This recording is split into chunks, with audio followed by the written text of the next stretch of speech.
Hey, good morning. Ben here with Stude on the Lake. This is the long-awaited, because I've been goofing off for a week, Blackcap Chickadee. Blackcapped Chickadee number 2. So this is the second part. And there's a lot of stuff left in this one also.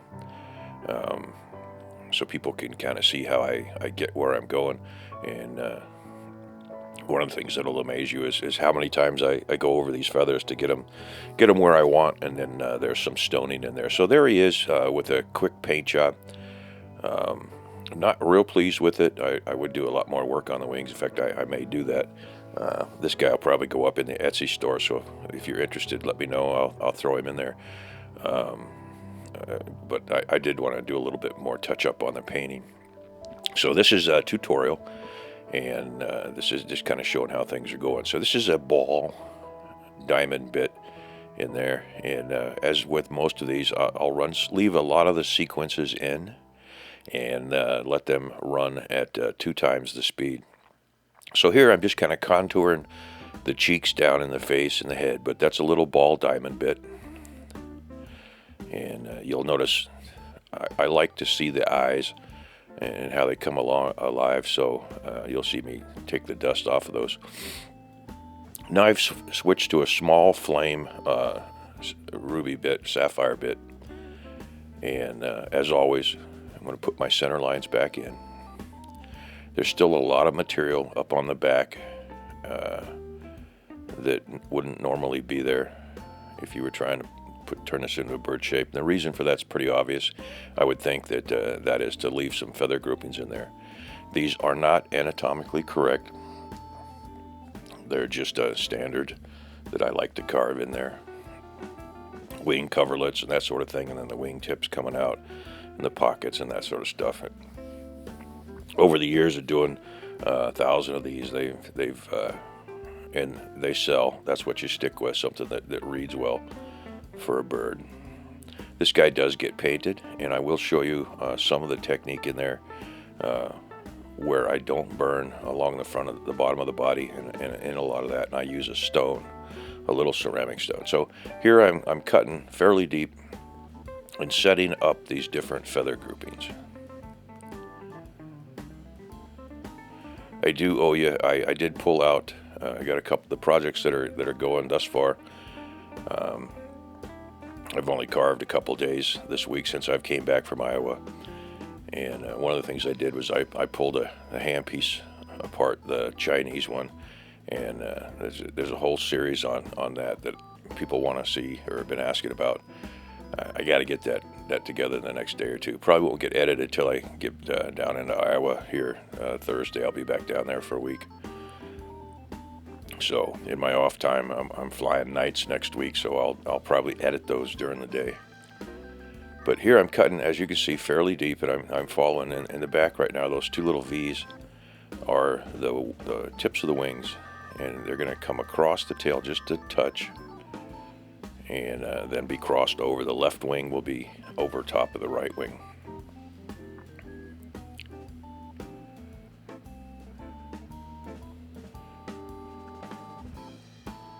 A lot of these were left in there where I would have edited them out, and you'll see I probably go over these wings 5 or 6 times before they're where they need to be. But right now I'm taking off a lot of excess. If you put a little pressure on that ruby bit, it will really cut real nice, and it cuts smooth. It does a nice job of sanding. And here I'm just trying to get the flow and the shape correct on those feather groupings.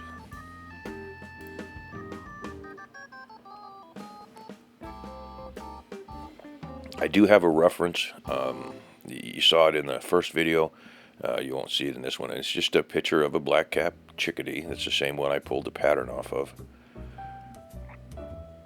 And it's stuck on a nail over to the right there. And occasionally I'll glance over and see if I'm getting fairly true to form. Interesting thing about these things, if I were to take this guy when he's all done and use him as a pattern, I would have to really pay attention and go a little bit slower in order to duplicate this guy. And he would not come out, the second one would not come out exactly like this one, even though I was using this one as a reference and a guide. Something would happen to it. Something would happen to just a minute change of the head, a little bit different positioning of the beak, positioning of the feathers, and if I did it correctly, he would come out with a completely different personality. The goal of these little birds is to make them look relatively real and that sort of stuff. So that's, as you're carving along, you'll see some sort of a feature. Like if you go back and look at Jordy Johnson, one of his, he's doing a spirit face in a piece of cottonwood. And even before he mentioned it, I was looking at the top of that thing, and I was thinking, man, there's an owl sitting up there on the top of that thing, and you'd be hard pressed to ignore that. Ignore it at your own peril. So if you got a piece of wood and it's starting to suggest something else, my suggestion to you would be, don't ruin that piece. Go with where that one wants to take you, and without all the zen and art and do you see it in the wood kind of crap that goes around. If it's looking like it's something else other than what you are intending it to do, my suggestion would be, you got extra wood and other things, go with what it's presenting to you at the time. Don't try to make it into something that fits what you're doing at the time. Go back and get another piece of wood and make that one do what you want it to do. So the whole goal of this guy is to keep him kind of upright with his head stretched up and looking up in the air. You'll notice how I saw somebody, and I apologize, I subscribe to several different carvers, and one of the characters did a whole series on how to lay out a pattern. And it's a good one. It's a whole video, and it's fairly recent. Laid the whole pattern out, and then had the head turned, and went ahead and cut the head off of it to turn the head. This guy, as you remember, I did not. I have a little bit of difficulty working with the rough basswood that I have. This guy's got the character that you want.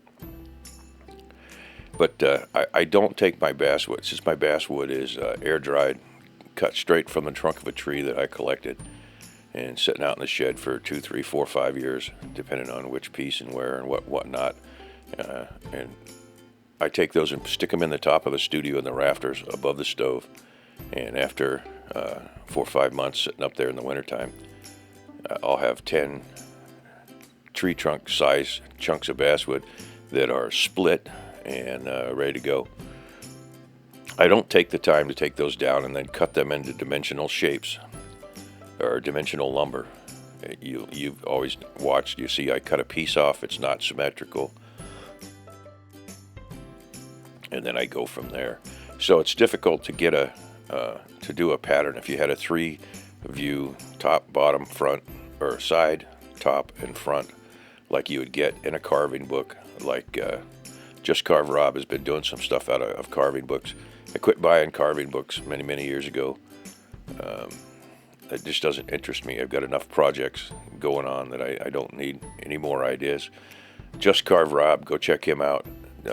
Jordy Johnson, by all means. Jordy and I banter back and forth a lot and do various different things. But we kind of feed off of each other. This is the bird series that you guys asked for. It's a change of the year when the year changed over. And currently in the works right now is a ruddy duck, and he's turning out real nice. I carved a lot of attitude in his head, and you'll see him shortly. So here I'm putting the larger feathers on the coverlet on the back of his wings and kind of laying them out. Now you notice when I get down to the bottom of that, those feathers are laid underneath the other feathers. And they're not full feathers. The closest you'll see to a full feather is up there further on his shoulder. These would be smaller. They're in the back, in the middle of his back, and the 2 wing coverlets are over them. And then you can obviously see where the wing tips come down in there, and there would be something along those lines. Those will get burned, stone, burned, ground, stone, burned, until I like them, until they turn out right. So here's the initial, and this is not really burning these feathers in. I'm setting these down in there to start shaping. So even though this looks like it could be a finished product, if I were to go ahead and finish burning these shapes will change many times, as you'll notice throughout the thing. And the burning on this, in this one's case, the burn is not going to be the final product. I really do like the way the burning comes out if I don't have to do any painting, or just to do a little bit of touch-up painting. But this is going to get a full coat of paint. If it were a competition piece, it would get sealed in gesso and the whole 9 yards, and I would probably carve just a hair deeper on a lot of the feathers because of the buildup of the gesso before I get into the acrylic paint. It's been a long time since I've done anything with oil paint. I love the way oil turns out. I like the way it can be blended, that acrylic cannot be blended. What I don't like is the 2-month process in letting that stuff dry, because you'll have to blend and set up a certain series on the feathers, and it's a beautiful effect. But then you got to set it aside for 2-3 weeks and let that stuff dry, and then come back and do another layer and another layer and another layer. You can get a pretty close approximation by using acrylic paints and small washes, one over top of the other. In other words, painting the thing 10 times over a series of feathers. This guy did not get this. He got a couple hours worth of painting, and I got to admit, I did it about halfway in the dark, sitting in my chair in the house. And when I put him out there in the lights, I saw some stuff that I should have taken care of when I painted him. So lighting has a lot to do with these when you're painting and carving. I've got the shop lights, of course, then I've got 2 camera setup lights, one over the right shoulder, one over the left shoulder, for these things that I carve out here. And I shoot a little further away, about 4 feet away, a lot wider than you see here. I zoom these down, and by and large they tend to stay in focus. I'll leave a few sequences in that aren't quite in focus, that show what the contouring. So I'm continuing to work down on his face there. I had that little ruby bit, and I wanted one of the feathers to stick out.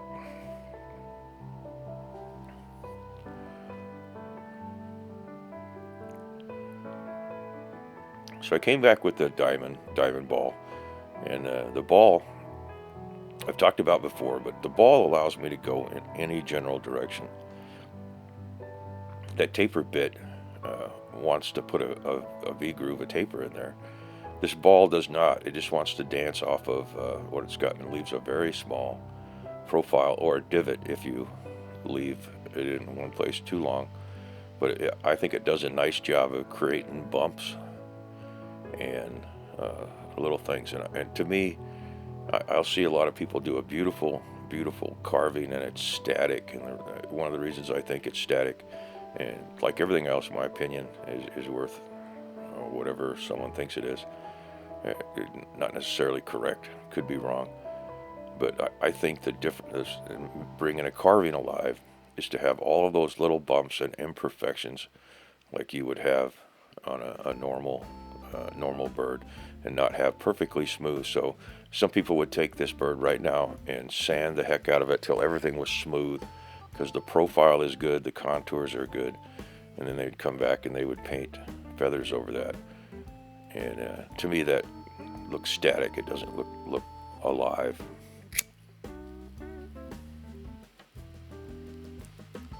So here's I said these feathers are going to be done 4 or 5 times, and that might be an oversimplification.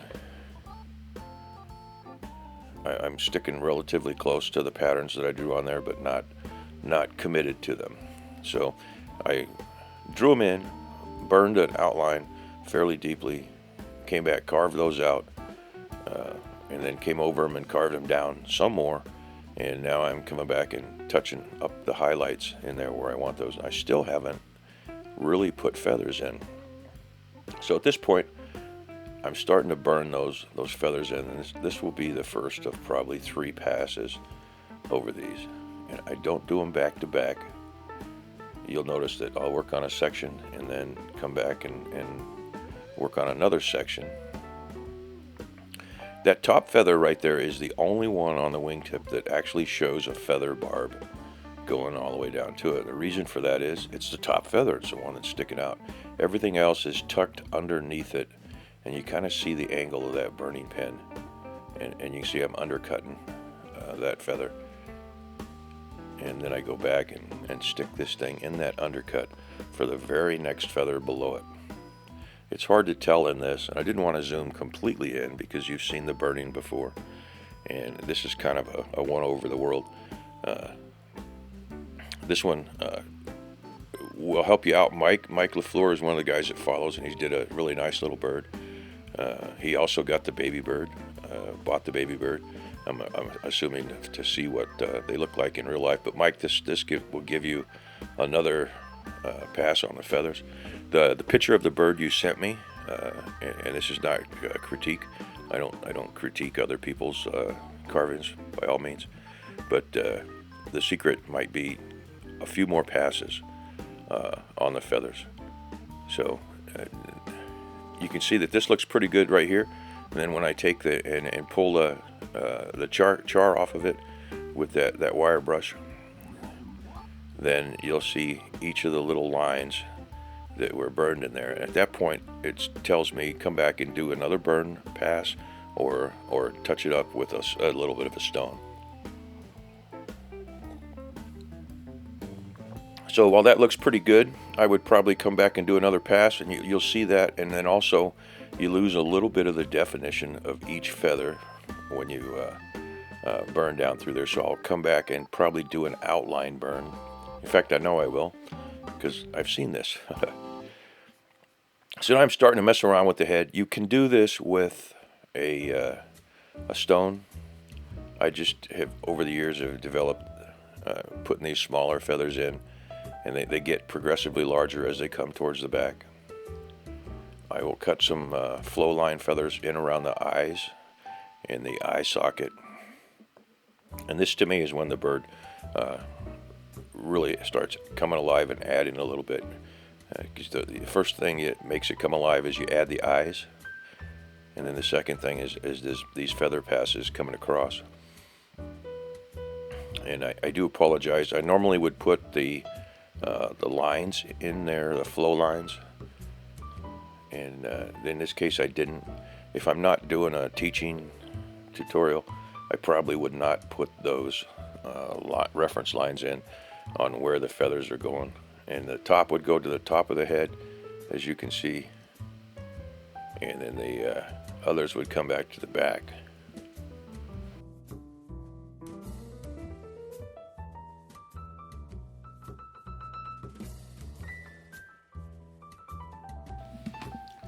Okay, so the head is set in there, and I kind of zoomed ahead so you didn't have to see those feathers in there and where it went. And now I'm going to clean it up a little bit, and this will get a couple more passes. I'm not burning down into the body, and you can see that needs a few more passes down there. The bottom of the body is going to be done with the stone, and I'm going to come back with the stone. You'll get to see that. But he's taking shape. You could give up right there, but if you just keep going, it just gets better and better. Now I'm coming back through and starting to put kind of the final little contours where I want this to undercuts and delineating those feathers out just a little bit more. And I will come back over all of those at least one more time. But you can see how I'm starting to make those feathers stand out now. They're getting to the final shape, and I'm not going to do a whole lot more to this unless I see something out of shape. I'm not going to do a lot more power carving or taking those off. They look good. The birds look good to me at this point right here. A long time ago, I thought, man, why are you ruining them with paint when they are obviously a carved bird? Why don't you leave them with this nice this burn pattern on there? And I prefer, if I can get away with it, not to paint them for sure. But as I was saying, Mike, there's the step, one of the steps that really start to make these things. You got it. His beak needs a little bit of work, and I didn't want to carve that down. I'm using the tip of that knife, that homemade knife, and it's got a little point on there and it's smooth, and it's hard. It's elm, Dutch elm, and I'm burnishing that beak corner down in there, and it just kind of helps quite a bit. So here's the stone we're talking about. It's just a little ceramic stone, kind of. It's got a little bit of a taper, and here I'm setting in. This is going to be the body portion. And you'll thank me, because you'll notice that I did half of that bird and then went back and did the other. So I'm using the edge of this, and I'm kind of using a little scooping pattern, little small short strokes. And I'm setting in the feathers on the belly. And these will not get burned. And when you paint them, they will read right through there, just as nice as if they were burned. You can get a little more precise with the burning. In fact, you could come back in and with the burner and put little feather loops in there, kind of fish scaly looking things, and smooth those down a little bit. But these stone lines would read just fine.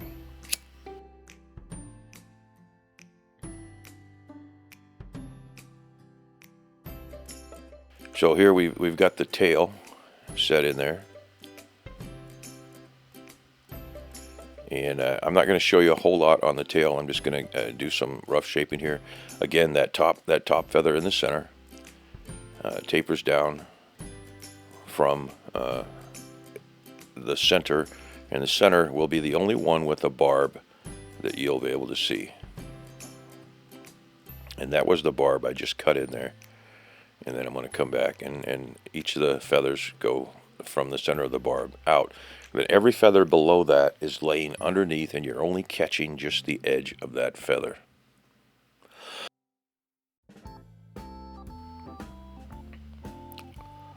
And then these guys will get the same treatment you just saw on the highlight there. I'll take off the stuff with the brass brush, and then I can see exactly what I've got. You can see I saw something up there along that wingtip that needed a little bit of help. And so I went and ran a quick pattern. And this is 2 times. If I speed it up, and you can tell it's not actual speed, you can see that it's a little bit faster when it's twice as fast.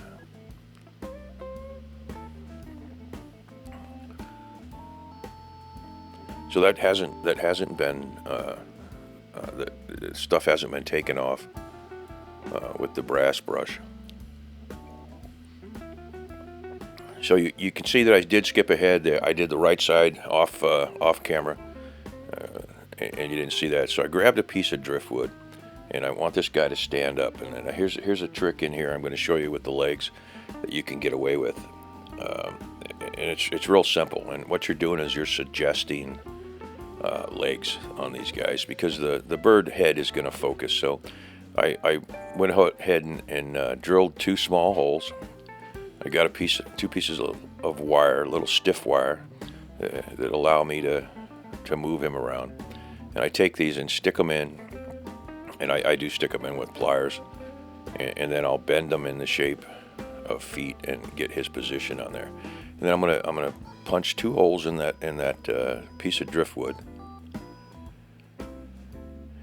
and set these in there. And in this case, I'm using super glue to glue this guy, and then I'll bend those legs just a little bit.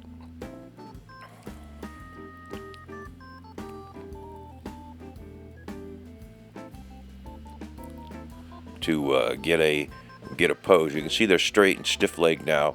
I do take a pair of pliers. I don't think you'll see this on there, and I'll bend them to get him standing where I'm at, and his leg has a little bit of a bend to it. It's that old straight lines in nature thing that we go about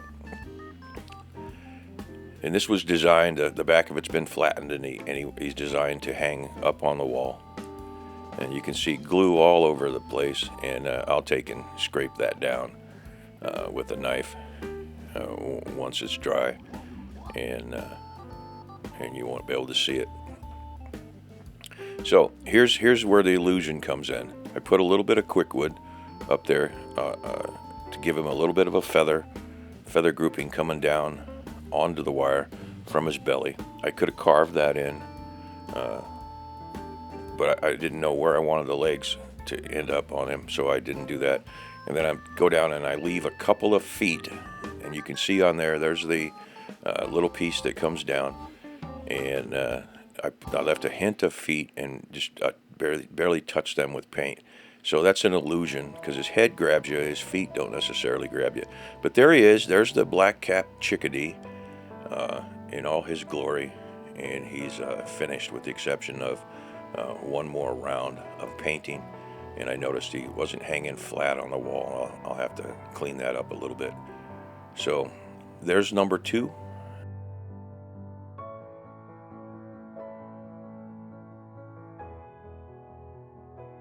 Subscribe and comment. Thanks a lot. This has been Ben with Studio on the Lake.